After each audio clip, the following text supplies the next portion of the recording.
Au 19e jour de cette aventure, l'Odyssée alpine s'approche de la ville de Chur, ou Coire en français, à un jalon pittoresque de l'itinéraire qui épouse les méandres du Rhin antérieur, là où la route effleure les campagnes bucoliques. Flânons quelques instants dans ce village typique de Castries, qui arbore ses maisons de bois massif, ses jardins généreusement fleuris et toute sa bienveillance.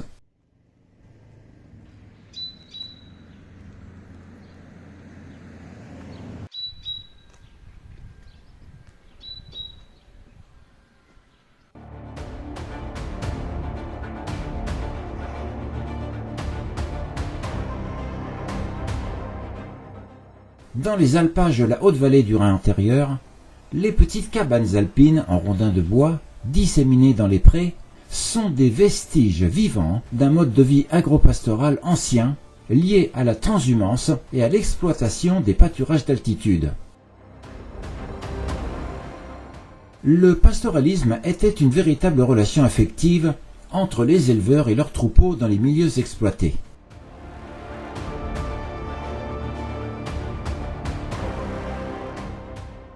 Ces constructions rurales avaient plusieurs fonctions agricoles traditionnelles.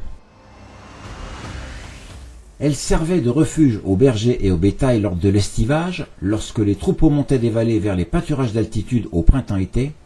Elles abritaient aussi le foin engrangé pour l'hiver, les outils agricoles et parfois les modestes fruits de la traite. Elles servaient enfin d'abri face aux caprices du ciel, en offrant un toit le temps d'un répit. Le concept d'habitation pastorale en altitude plonge ses racines dans la nuit des temps alpins. Ces vestiges archaïques ont vu le jour dès l'âge de fer. Ce sont les témoins d'un dialogue ancien entre bergers, animaux, montagnes et saisons. La transhumance et l'usage saisonnier des alpages prennent leur essor au Moyen Âge, lorsque dès le XIVe siècle, des structures pastorales adaptées s'élèvent sur les hauteurs, au rythme des troupeaux et du soleil levant.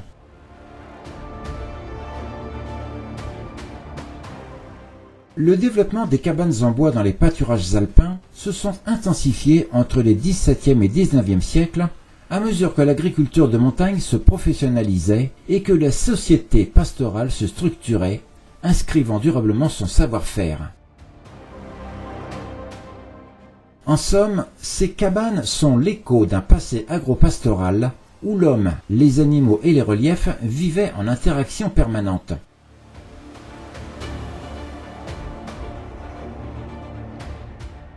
Elles incarnent l'adaptation ingénieuse aux conditions alpines, tout en offrant aujourd'hui aux amateurs de paysages une fenêtre ouverte sur cette histoire vivante.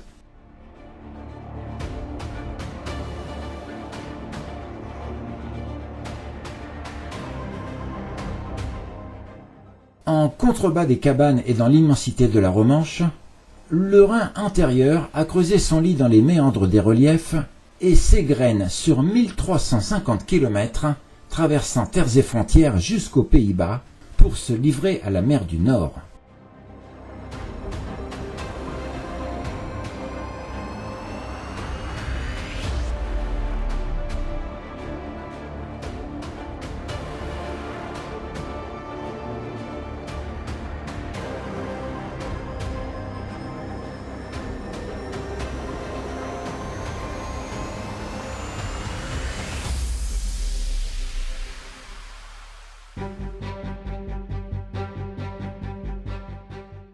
C'est un prodigieux système de drainage alpin qui orchestre la pluie et les glaces tout en maintenant l'équilibre de l'écosystème montagneux.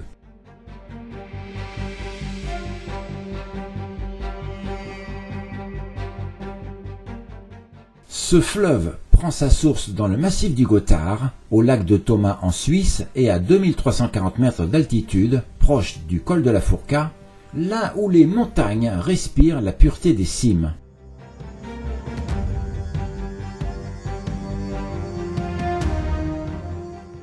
Il poursuit au nord jusqu'à se jeter dans le lac de Constance, un miroir paisible partagé entre Suisse et Allemagne.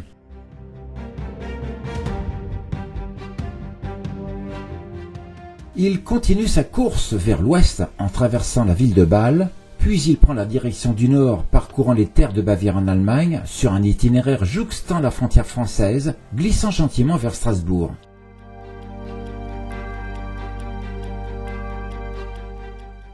L'opiniâtreté du fleuve dessine son périple allemand vers le nord par Mayence près de Francfort, puis Bonn, Cologne, Düsseldorf pour aboutir aux Pays-Bas, avant de finir sa longue trajectoire dans une embouchure de la mer du Nord, à l'ouest de Rotterdam, à l'issue de son voyage millénaire.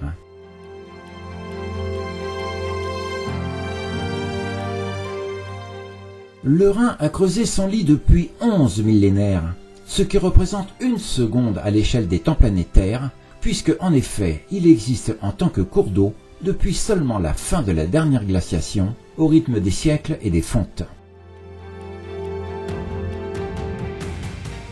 Les hautes gorges de la Ruinolta, qui longent le Rhin antérieur, sont le produit d'un épisode géologique récent lié à la fin de la dernière glaciation.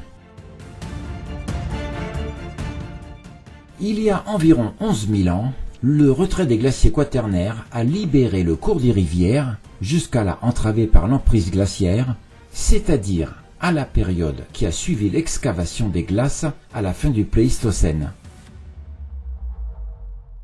La reprise brutale de l'écoulement a de fait déclenché une incision fulgurante par l'action du ravinement, mais en mode accéléré.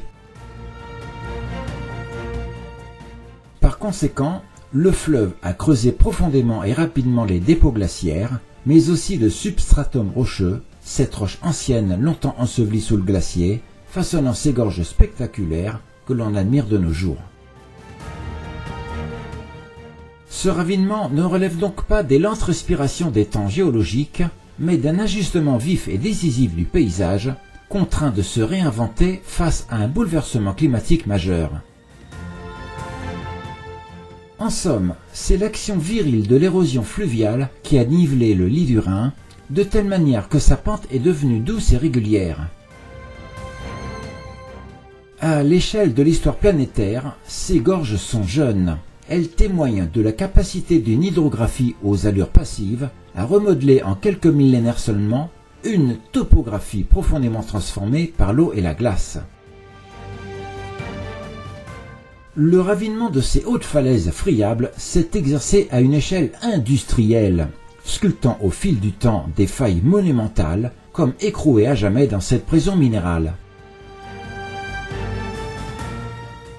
Ces failles sont le fruit d'une érosion patiemment orchestrée par la pluie, l'enneigement, la fonte des glaces et l'infiltration insinueuse des eaux dans la roche, une roche toujours plus friable sous l'action du temps. Au final, c'est bien l'eau qui a remporté la partie, s'imposant en victorieuse dans ce vaste théâtre naturel.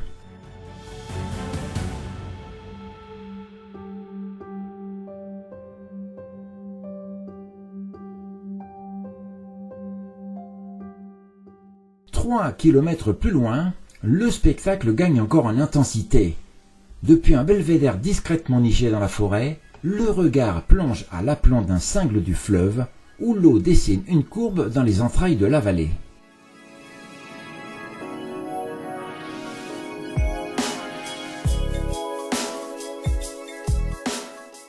Nouveau décollage depuis l'insolite belvédère des hautes gorges de la Ruinolta. Vol au cœur de la noblesse d'un paysage qui impose le respect et inspire une admiration silencieuse, tant l'espace grandiose de cette gorge extravagante est saisissant. C'est un univers conçu à l'échelle d'un géant. C'est la sensation d'un spectacle insensé au sein duquel le fleuve à lui tout seul a entaillé la roche sur 350 mètres en épaisseur de couches alluvionnaires. C'est un coup de projecteur sur les plus spectaculaires gorges du pays. C'est le tour de force démonstratif d'un fleuve qui a su défigurer un pan entier de la montagne sur des kilomètres par des volumes de roches incommensurables arrachés à la vallée.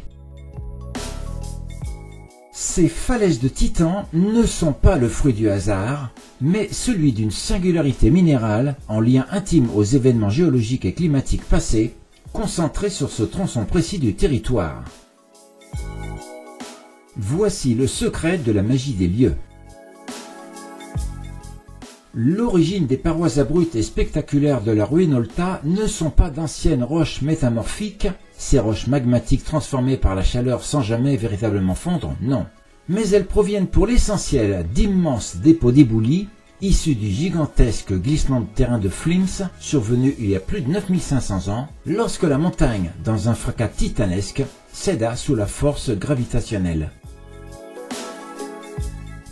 En effet, lors de cet événement d'envergure, entre 9 et 12 km3 de roches se sont détachés du massif de Flims sur le versant nord du fleuve pour s'abattre dans la vallée du Rhin antérieur, générant une avalanche pharaonique de débris haute de plusieurs centaines de mètres.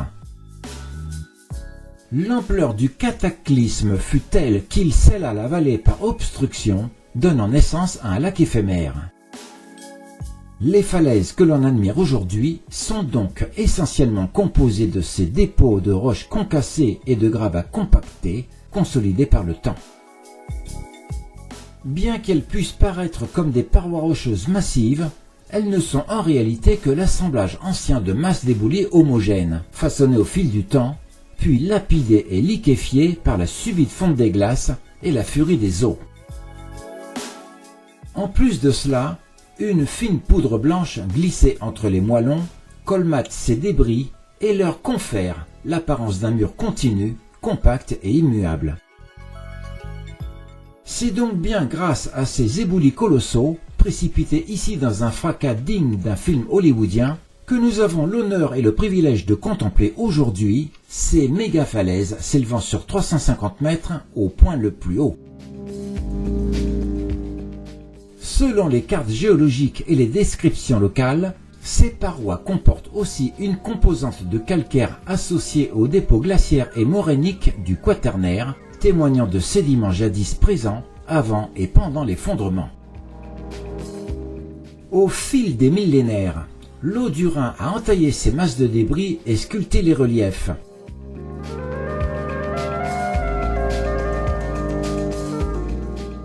Elle a façonné des gorges d'une profondeur inouïe, bordées de parois aux formations saugrenues, au-dessus desquelles s'élèvent aujourd'hui forêts, lacs, pâturages et habitats. En résumé, les falaises de la ruine Olta sont avant tout des dépôts d'éboulis antiques, issus d'un gigantesque glissement de terrain post-glaciaire, enrichi de calcaire et matériaux quaternaires, façonnés par des millénaires d'érosion fluviale. En effet, ces roches se révèlent souvent friables, mais ni partout ni de manière identique. Si ces vastes falaises se montrent si friables, c'est qu'elles sont constituées majoritairement de dépôts issus de l'éboulement de Flims, un épisode survenu à la fin de notre dernière glaciation. Cet éclaircissement nous conduit dans les abysses de la géologie, nous révélant qu'il ne s'agit pas d'un massif rocheux homogène, mais de blocs calcaires et dolomitiques fracturés. La nature du calcaire dolomitique est une roche composée essentiellement de carbonate de calcium associé au magnésium, issue d'une recette géologique ancestrale constituée de matériaux broyés et anguleux, fragmentés et liés par de fines particules minérales telles que des poudres calcaires, des argiles ou des ciments naturels résiduels.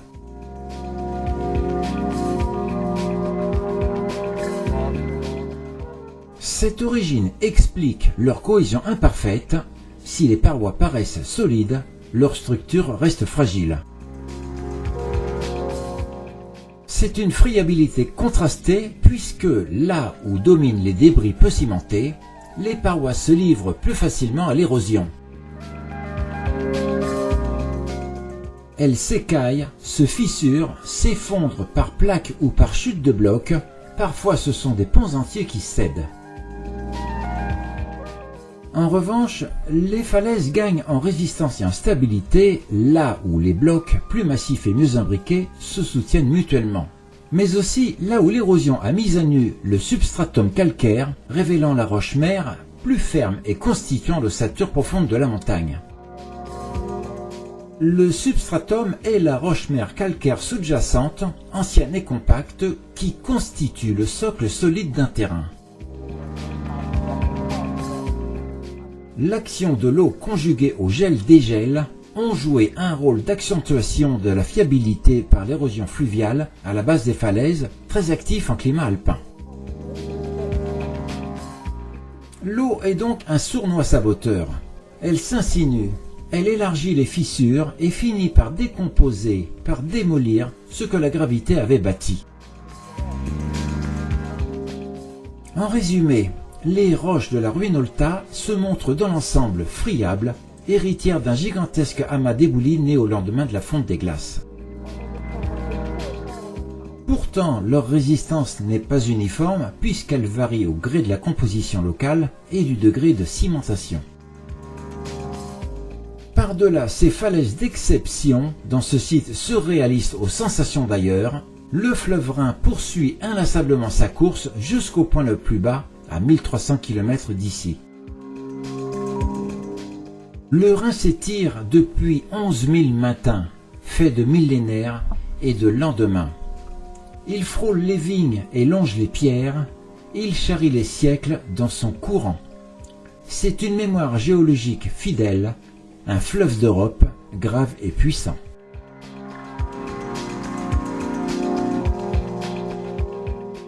Retour vers le prodigieux belvédère des gorges de la Ruinolta, car c'est lui qui nous offre une vaste fenêtre sur le généreux panorama de la haute vallée du Rhin. C'est encore lui qui nous offre ce précieux cadeau d'une vue démesurée à 360 degrés, embrassant l'évasion d'un extrait de l'Odyssée sur des kilomètres à la ronde, dans un cadre d'exception, à la fois idyllique et délicieusement insolite.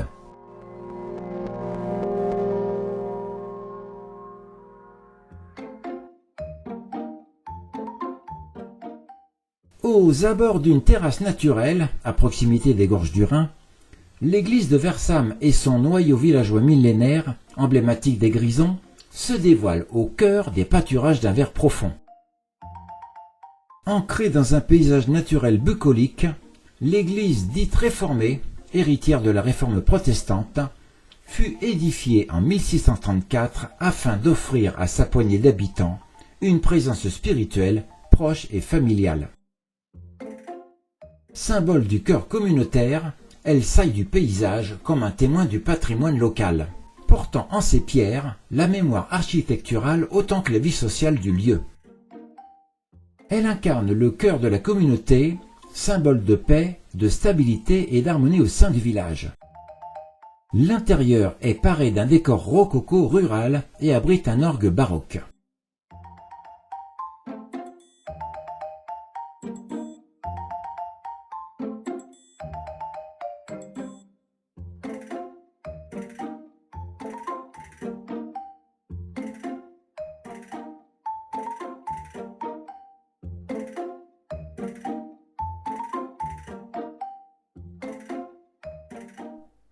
Cette maison ornée de fresques est typique de la culture valsaire, héritière des racines germanophobes et grisonnes qui évoquent l'âme du lieu.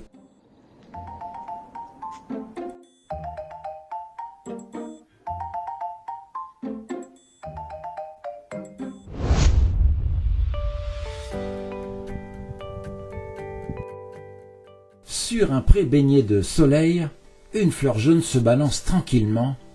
Une abeille vient s'y poser et butine délicatement. Elle danse entre les pétales, recueillant le nectar sucré, et chaque souffle du vent vient doucement la bercer.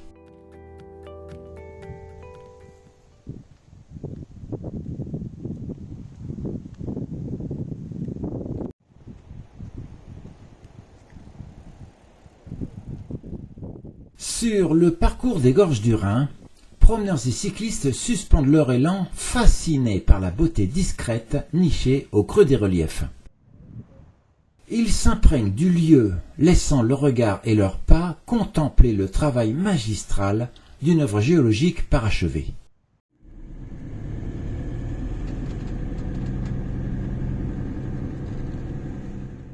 La petite route pittoresque qui jalonne la vallée serpente à flanc de falaise et trace sa route en direction de Coire, avant de rejoindre le petit bourg de Tamins.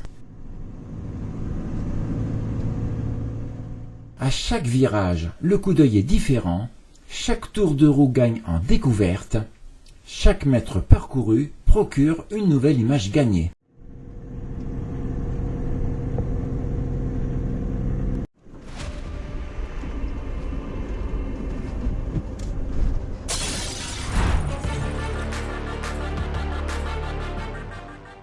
À l'écart des regards, le château de Reichenau à Tamins se révèle, dressé avec élégance, à l'endroit spectaculaire où le Rhin antérieur et le Rhin postérieur unissent leurs eaux.